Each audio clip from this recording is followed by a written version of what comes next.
Do you like to draw crisp and solid cel shading or blending colors in pencil illustration? Have you ever thought, why not do both in one image? I tell you, it can create a really striking cinematic effect. Almost feels like cheating, and in this video, I'll show you exactly why.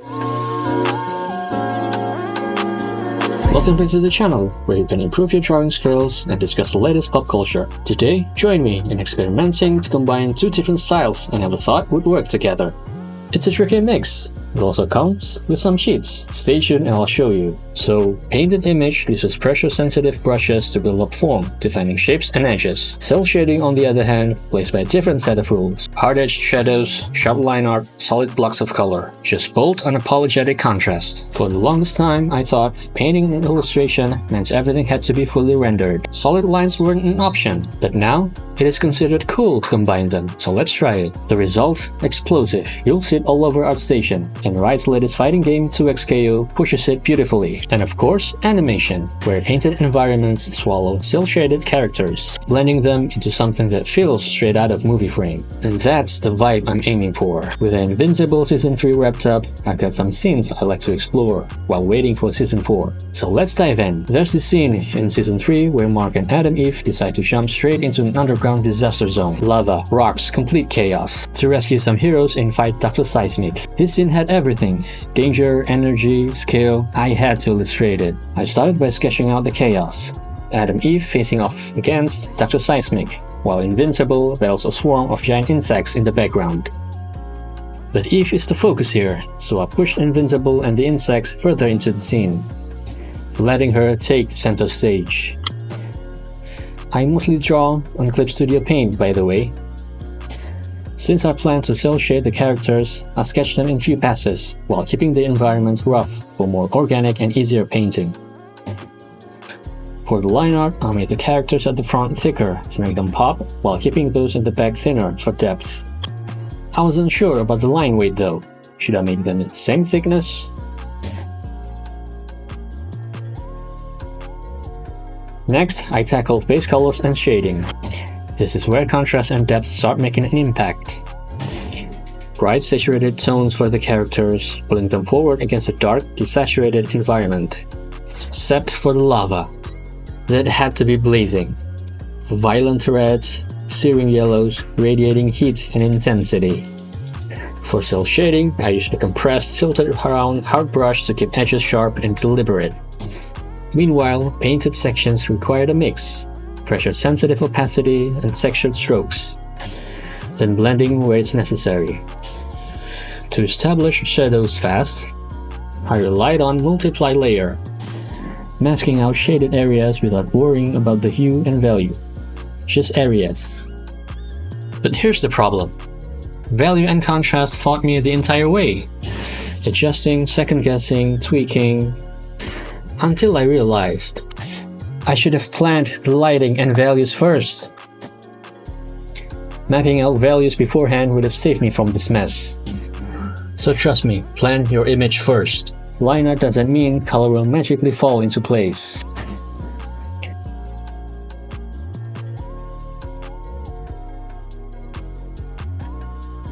The closer and more important objects, like the characters, needed a strong contrast. The environment, more subdued, except the lava. The rocks needed some randomness, too structured and they will look unorganic. Upward facing surfaces stayed darker, downward ones caught more light. But the key, the unpredictable strokes and uneven values made them feel raw and natural. Characters felt solid for now, I could tweak them later. So I continued to painting the environment.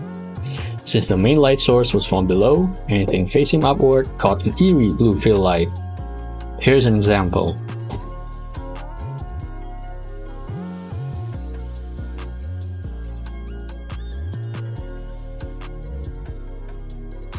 Then something felt off.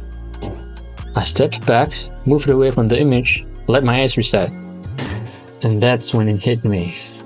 Hard. Why Invincible and the giant insects are grabbing too much attention? It was supposed to be only Eve and the giant worm. They needed to fade into the background, not fight for it. The culprit? The line art. The bold outlines are competing instead of supporting the scene. There was no way around it. I had to rework them. And this It's what happens when you don't plan your illustration properly. Time to dive back in and overprint them.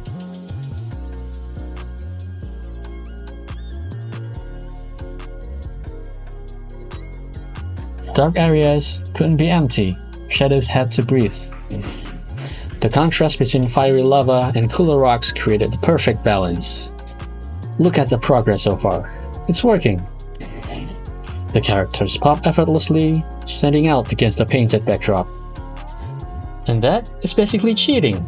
No need to worry about blending and make it visually clear, compared to if you were to paint all of them. With the environment locked in, I refined the insect's details, deepening the shadow, sharpening highlights.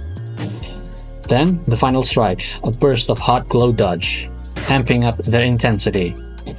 Now, they felt alive. You might have noticed I blurred the background, making the characters pop for a more cinematic feel. But it's completely optional.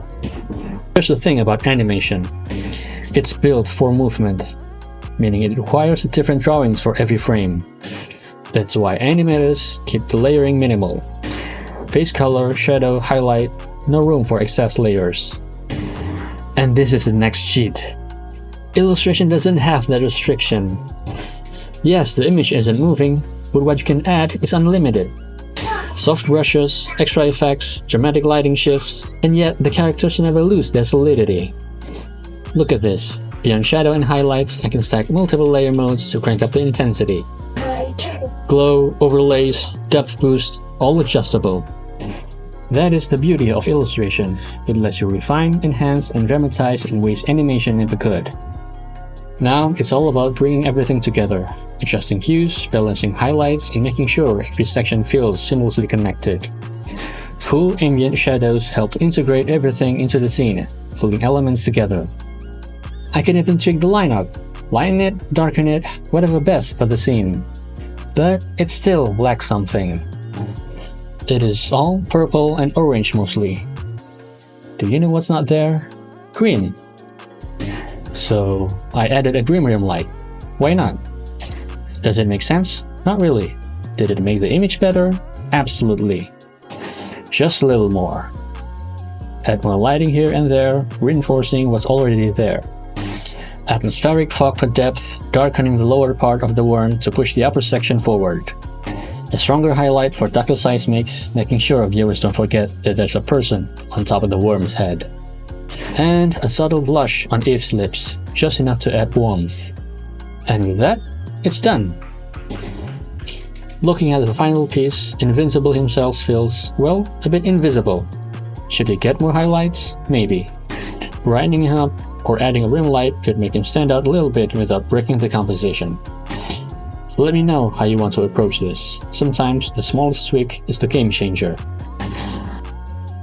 Throughout the process, I kept flipping the view to grayscale, checking if the contrast held up. Were the characters readable? Was the lighting strong enough? Was the background too dark or too bright? Constant adjustment. Oh, if you haven't noticed, I set every canvas to a 16:9 ratio and added black borders on top and bottom. Why? To make it more, quote-unquote, cinematic.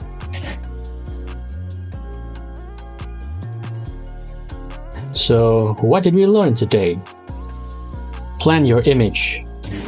Don't be lazy. Make a value composition. Set up a lighting scenario. See how lost we got without one? Also, decide which part is cel-shaded and which part is painted.